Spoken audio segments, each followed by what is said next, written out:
How's it going, everybody? Greg here, Gregarious Media, here late to the party once again, but here with my top 50 albums of 2019 list, which is twice the amount of albums I listed for my top 25 of 2018. Of course it is, that's very simple math. Of course it's double. But I wanted to end the decade on a huge list, and I'm finally getting around to actually recording this list. I've already had this written up for a couple weeks, and now I'm just getting around to recording it. Whoop-de-fucking-do! Anywho, this is my list, so if your favorite albums don't make this, I have no apologies to give you here. But you can tell me what your favorites were in the comments down below. Anywho, I'm going to be doing a speed round of the first half here, and then once we hit number 25, I'll go into a little more detail for each album. Ready? Let's do this. Kicking off the first half of this list, at number 50, we got Silver Sun Pickups with Widow's Weeds. Number 49, Little Slugger, I Want to Live Here Forever. 48, Defeater's self-titled album. 47, Megan Thee Stallion's The Fever. 46, Ham Job self-titled album. 45, Denzel Curry with Zoo. 44, Raconteurs Help a Stranger. 43, Flesh God Apocalypse Villino. 42, Frankie Moon and the Dave Matthews' Band, The Dark Side of Frankie Moon. 41, Little Sims, Gray Area. 40, Gary Clark Jr., This Land. Number 39, Swallow the Sun, When the Shadow is Forced into the Light. 38, Joe Sambo, The Wrong Impression. 37, Earth Gang, Mirrorland. 36, Knocked Loose, A Different Shade of Blue. 35, The Claypool Lennon Delirium, South of Reality. 34, Billie Eilish, When We All Fall Asleep, Where Do We Go?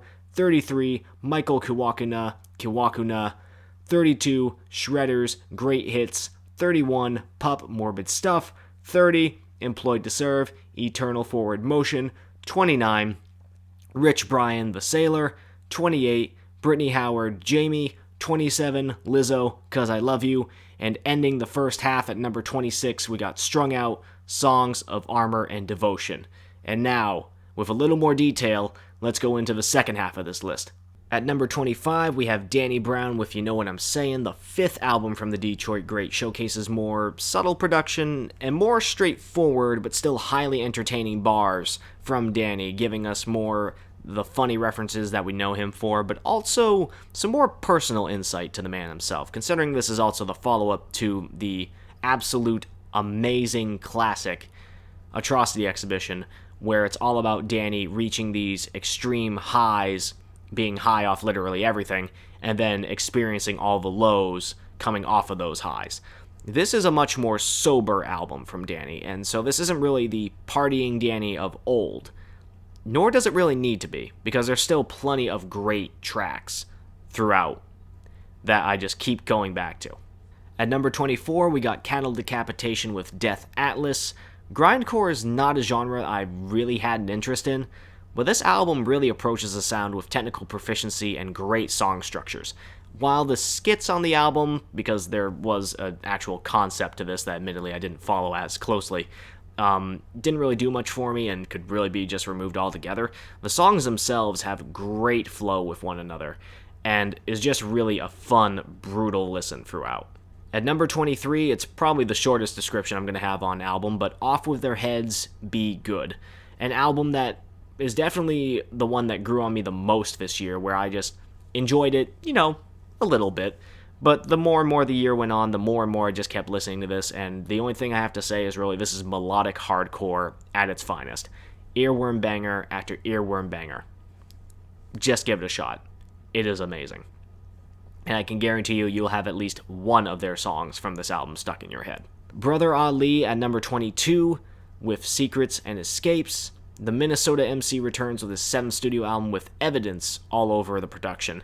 And this album shows Ali rapping more off the top instead of writing anything down, and it's just raw as hell. This is a surprise album that brings some of the best bars I've ever heard Ali spit. And Evidence's production is fantastic too. I'm not as familiar with Evidence as an MC or a producer, but this album definitely makes me want to check out his stuff too. And this is just another great addition to Brother Ali's already fantastic discography. At number 21, we have Rings of Saturn with Get 'Em. These tech death alien core masterminds bring the heat on this album, and they don't disappoint. Although really, if you've heard a Rings of Saturn album before, you already have an idea of what Rings of Saturn do. This is just more melodic, and definitely some of the catchiest material that they've written so far. And if you haven't heard Rings of Saturn before, give this album a spin. I think this would be a really good jumping on album for anyone who's unfamiliar with alien core as a whole. At number 20, we got Numenorian with Adore. This is black gaze post-metal from Alberta, Canada, and an album that really threw me for a loop. Granted, this is a genre that I've only recently been getting into, but this album truly throws the black gaze genre into what I believe is greater heights, with the beautiful production, amazing songwriting, and great performances all around. From the shorter, melodic tracks to the longer, more explosive bangers, this album really has me excited for what this band is going to do moving forward, as well as the whole black gaze post-metal movement as a whole. Again, this is a genre that I've only been recently getting into, but I'm really intrigued to see where the progression of this movement goes. At number 19, we got Black MIDI with Schlagenheim. This is the debut album of experimental noise rock, loaded with very unpredictable turns that makes this an extremely challenging but very rewarding listen. It's really difficult to describe just how weird this album gets, but it's easily one of the most unique albums of the entire 2010s, and I really can't wait to see where the band goes from here, especially since this is their debut album. Where can they possibly go from this? And I'm very fucking intrigued to figure that out.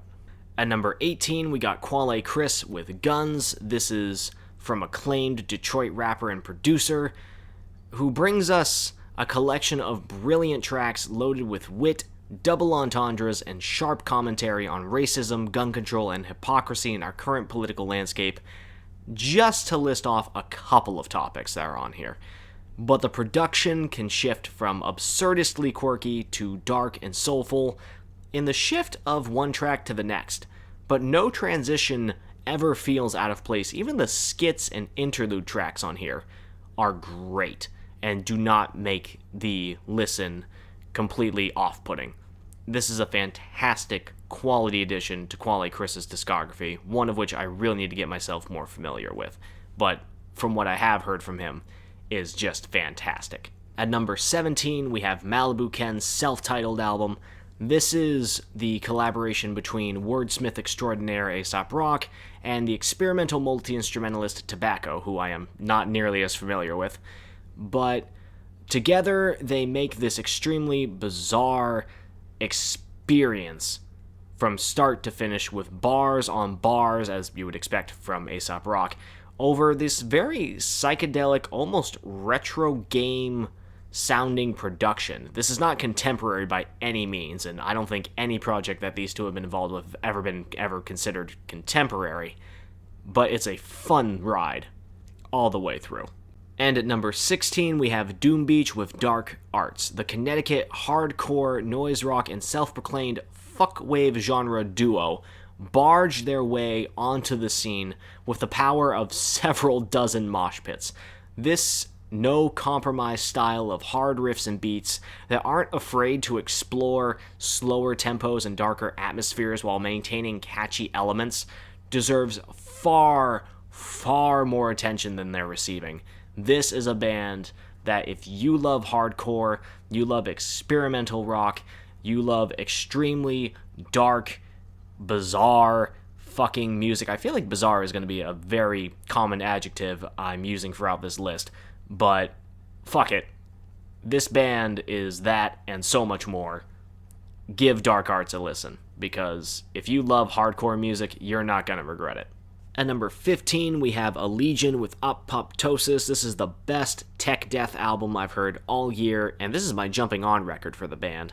And I know that this band, from what little history I do know of them, they've gone through, I think this is their second vocalist, and a few different lineup changes as well. But with all that being said, I mean, the musicality on this album, it just blends brutal, super fast rhythms and melodic passages just perfectly.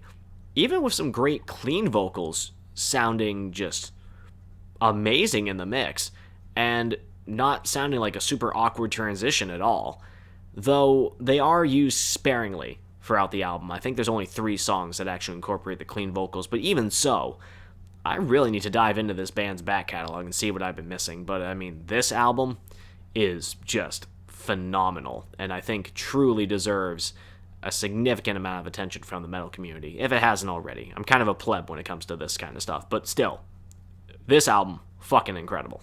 At number 14, we have Elbow with Giants of All Sizes. Coming back with a little bit more edge than their previous album, Elbow delivers another soulful art rock collection of ear candy that I can just not get enough of, even if the subject matter on this album tends to revolve more around serious issues, or at least inspired by serious issues, such as classism and death.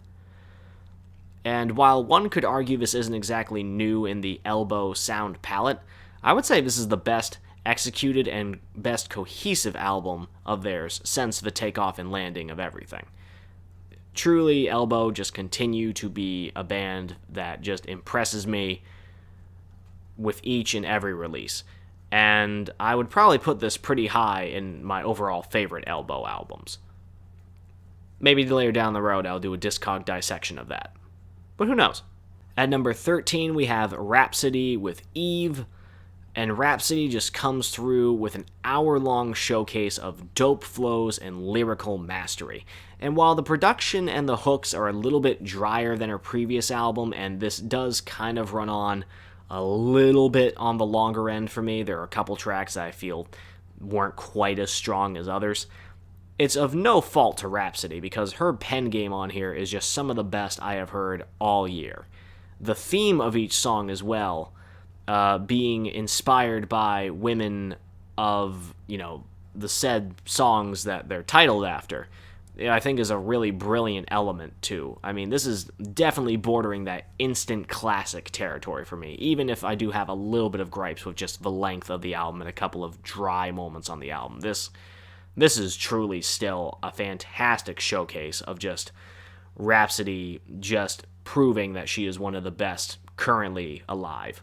At number 12, we have King Gizzard and the Lizard Wizard with their first full metal album, Infest the Rat's Nest. This is the 15th album from this Australian rock band this decade. They started in the 2010s and have already released 15 albums, and this is the second one that they've released this year. But this is the one that goes full-blown thrash metal, and it's amazing.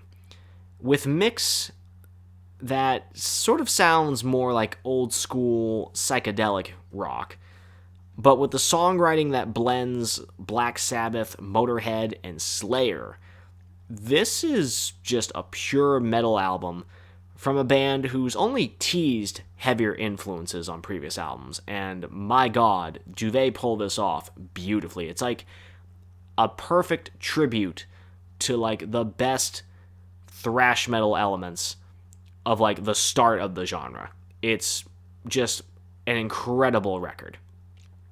And at number 11, we have probably the biggest surprise of the entire year, because I did not know this band. They just randomly popped up on my Spotify, and goddamn, I was so happy to check it out, was Moron Police, A Boat on the Sea.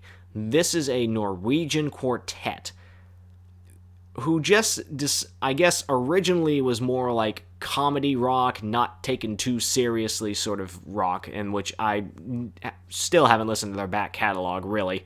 But this album is an anti-war just screed that sounds like anime theme songs mixed with prog rock, and I love every single second of it.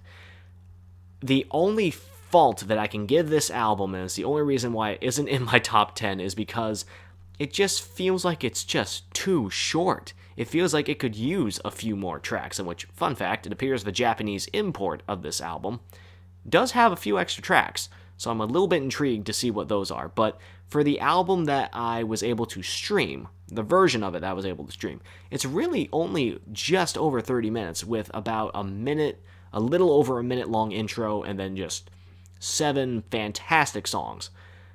But it doesn't overstay its welcome, which is a shame, because I want it to stay longer. With that being said, though, it has some of my favorite songs of the entire year. I just wish there was more of it. Alright everybody, we've hit the top 10, and kicking off the top 10 is JPG Mafia with All My Heroes Are Cornballs. This is experimental hip-hop at its finest. Peggy follows up the abrasive veteran with a still glitchy but more soulful collection of oddball bangers and catchy melodic hooks, with JPEG's lyricism fantastic throughout, as expected, with metaphors and quotables galore. This is still a challenging listen, don't get me wrong. It's not quite as abrasive as Veteran, so it's a little bit easier to the ear, but it's still a challenging listen from start to finish. That is incredibly rewarding throughout. You're not going to want to miss a second of this album. At number 9, we have Slipknot, We Are Not Your Kind. After some internal struggles and another 5-year gap between albums, these legends return with what I consider to be competing for their best album to date. Intentionally composed to have more of an album feel, almost all of these tracks flow seamlessly into one another, including the interludes, which, while on their own may not be the most impressive things I've ever heard, the interludes I feel actually work pretty well with the flow of the album overall. And the experimentation on this record is executed also near flawlessly, minus the track My Pain, which arguably could have just run for half of its runtime, if not just cut down to an interlude track as well. But even with that one sort of being the sore thumb of the record, the entire album has some of the absolute best songs that I feel Slipknot have ever recorded to date, and including some brutal songs such as Red Flag and Soloway Firth that compete with some of the best of Slipknot's heaviest material. So they really haven't lost their edge. Some fans can still argue that Iowa is the best, and I would still argue that Iowa is my favorite album of theirs, but this is really close to beating that for me. It may just take some time, but this is up there, man. Slipknot have really come back with a vengeance on this record. At number 8, we got Freddie Gibbs and Madlib with Bandana, the highly anticipated sequel to Pinata. Gibbs and Madlib return with an album that competes with its instant classic predecessor. And while Madlib's production is always fantastic on this project, outside of just a couple of moments where I felt that maybe the production was just okay in comparison, Gibbs himself really steals the show on this album. His flow, his tone, lyricism are absolutely fucking masterful on this record. With the exception of a couple of singing moments from Freddie that I probably could have gone without. Honestly, every song on here is fucking fantastic. And the features on here, too, as spare as they are all amazing as well. Pusha T's verse on here is god tier. Killer Mike's hook is dope. I would have loved a verse from him, but the hook that he contributed was dope. Anderson .Paak, his hook and his verse are exquisite. And having both Yasin Bey, aka Mos Def, and Black Thought on the same track, verse for verse, and Gibbs still holding his own on the track Education, holy shit, I was blown away. I love this fucking album. And I can see why Freddie is on his super cocky shit going on an Album of the Year tour. Because if anyone's saying that this is their Album of the Year, I'm not going to argue, because this thing is borderline perfect. At number 7, we have a band who I discovered this year because they were an opening band or touring with Thank You Scientist, and they're out of New England also. So, hey, New England representing. Bent Knee. You know what they mean. This is a genre-bending album, loaded with alternative metal, indie pop, psychedelic rock, soul, and a couple other genres, probably, if I really dug down into it, that are in this mix. It's another challenging record that is going to defy any expectations you would have coming into this. I mean, you listen to the first full song on the record, which is Bone Rage, which is also the lead single of this album. it's just proof of how bizarre it's gonna get. And really, that's not even doing justice to describe how fucking weird this album gets. It's a very avant-garde approach to just a multitude of different genres that I think really puts Bent Knee at a really high spot of just uniqueness. I'm really looking forward to seeing where this band goes, and I know that they have a couple albums in their back catalog too that I need to check out, but I mean, just hopping on this one, holy shit, this is incredible. Like, there are a few songs that I think could probably even get on radio, and while it would still sound extremely weird, I think if this got more attention, this is where, like, rock music should be going in the direction of. Or at least, in some mainstream capacity. At number 6, we have Ithaca with The Language of Injury. This is a great band from the UK metalcore scene that just came through this year with a relentless thrasher of a record that mixes dark atmospheres with such grandiosity that just makes the entire sound huge. And I mean, listen to Impulse Crush, which is one of the singles from here, just as an example. It's a rager and a half. And for a genre like metalcore, which I heard plenty of this year and last year as well, the reason that this album in particular stood out a lot for me is just because of how beautifully harsh it is. The mix itself is very harsh, but not to like, oh, I can't listen to this because my ears are bleeding. Like, this is just a hauntingly heavy record with masterfully executed instrumentals, blistering vocal passages. I mean, the whole package itself is just incredible. And from front to back is a metal delight. I can't think of any metal fan who wouldn't give this a spin. And I can't think of any other metal album, whether metalcore or just heavy metal in general, that I think takes the approach that Ithaca does on this album. And truly, if they ever come to the States, I am totally fucking going to a show. If it's on the East Coast. I mean, I only have so much gas money. At number 5, Tyler, the Creator, Igor. Hey, it deserves all the hype it's gotten. At least that's what I believe. I mean, the rebranding of Tyler's musical direction is not one that really anyone could have predicted, given his first few albums.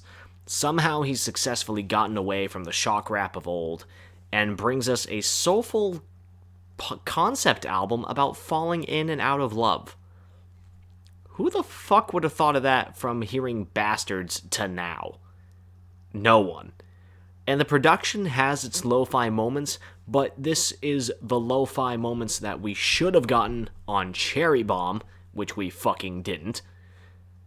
And the layering of synths on this album is just gorgeous. The tonal shifts in each song as the concept progresses is just a beautiful merge. This thing is basically a piece of art.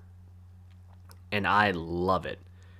And the track Boyfriend on the vinyl version, oh, so good. The entire album, front to back. This is, I personally believe, Tyler, the Creator's best record. And that's coming off of someone who really enjoys Flower Boy and really acknowledges the high points on Wolf, still, to this day, as being some of the best that Tyler's ever made. I mean, this album here is just, I'm really anticipating where Tyler's creative direction is going to go from here. Because, I mean, following Flower Boy with this, somehow just topping it for me, I wasn't expecting that. And just, I'm just going to keep gushing on this album if I just keep talking. So let's move forward to number 4 with probably one of the biggest surprises. That wasn't Moron Police, but another band who, if I remember correctly, are also from New England, Astronaut, and their self-titled album. This is another one of those post-metal albums, which I understand that post-metal as a genre, since as new of a definition as it is really extremely broad in its scope, as with any post-genre sort of music genre. But it's safe to say that this album is not like any other album in that genre.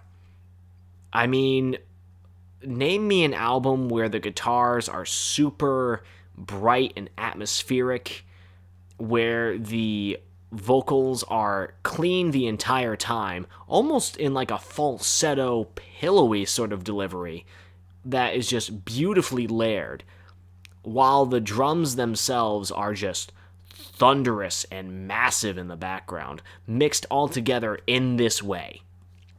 This is a 9-song project, reaching 47 minutes, and not a single second feels wasted. The directions that this album explores, melodic, soaring, and heavy, but in a way that isn't really the norm of any metal album that I've heard this year or of the entire decade, really. And again, post-metal, not a genre that I'm really super familiar with, but I mean, this is just an album that I cannot think of anyone else who currently sounds like this. Again, super unique album, super unique band. I would love to see where this band progresses from here. But now we're on to the top 3. Who gets my bronze medal? The bronze medal goes to my favorite metal album of the year, which is Whitechapel's The Valley. Now, my favorite metal album of the year goes to these deathcore legends who really expanded their sound on this record. Earlier singles got me interested, but not excited. I wasn't a huge fan of Whitechapel's previous album. I thought it was okay. And the singles initially that I heard from this, I think, was Brimstone and maybe Third Death. Originally got me intrigued, but not super excited. But then I heard the thrashing death metal of When a Demon Defiles a Witch, and I immediately wanted to check this album out. And honestly, even the singles I heard before that didn't really intrigue me on their own, on this album, the way that every track is sequenced fit perfectly, and I love them even more in the context of the album.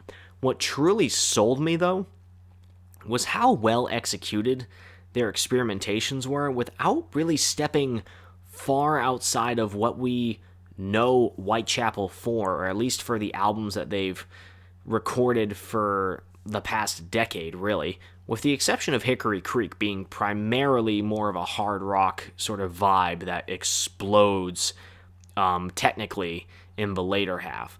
And Phil is, 90% clean vocals on this song.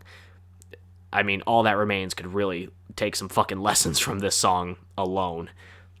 But the songwriting, for the most part, is really within the same vein that they've had for the past couple of albums, but the execution on here, I feel, is fully realized. And the concept of the album, too, is also pretty haunting, with the lyrics being portrayed from the perspectives of Phil, his mom, who was suffering from mental illness and abuse from the stepfather, who is also a character that is sort of portrayed in the lyrics. So it's almost playing a guessing game from which perspective each song is portrayed from.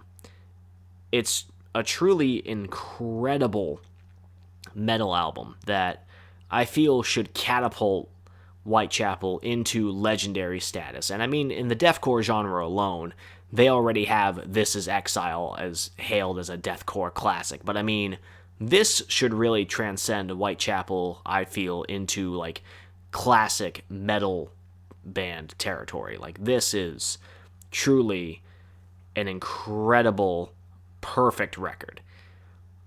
And I mean, rounding the top 10 for this year was incredibly difficult. And to have a metal album at my third spot, like a complete metal album at my third spot, but not my top 2, was really surprising. But at number 2, my silver medal goes to my favorite band of all time, releasing one of their best albums of their entire discography, Rustic Overtones, and their self-titled record.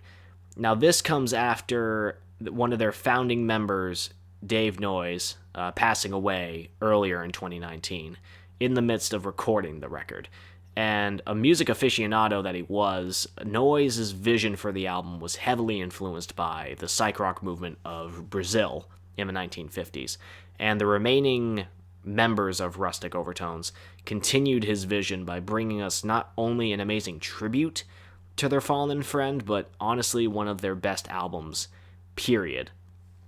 This album showcases a fusion of sort of the older songwriting gold in the vein of some of their older albums like Rooms by the Hour and Viva Nueva, and more of the soulful indie experimentations of their Let's Start a Cult album series, while sprinkling in dashes of that Brazilian psych rock, in particular songs like 12 Months, Bossa Nova, and Brazil really have that in spades.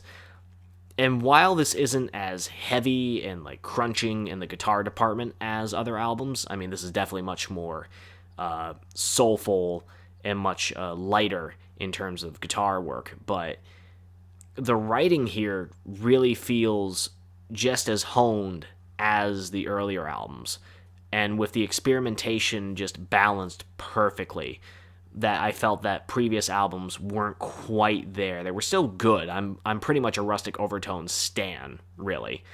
But even the later albums that they had in their discography, with the Let's Start a Cult series, I felt had good moments, and great moments even, but weren't the most cohesive albums or the best albums that they had in their discography. If I redid my Discog Devil list, this album would be in my number 2 spot for that list also. Long Division, their debut, is my favorite album of all time. And this is really almost toe to toe for that record, but just for different reasons. This is some of the catchiest material that the band has ever recorded, as well as some of the most unique of their entire career. And if there was any musical justice, this band would be huge beyond belief.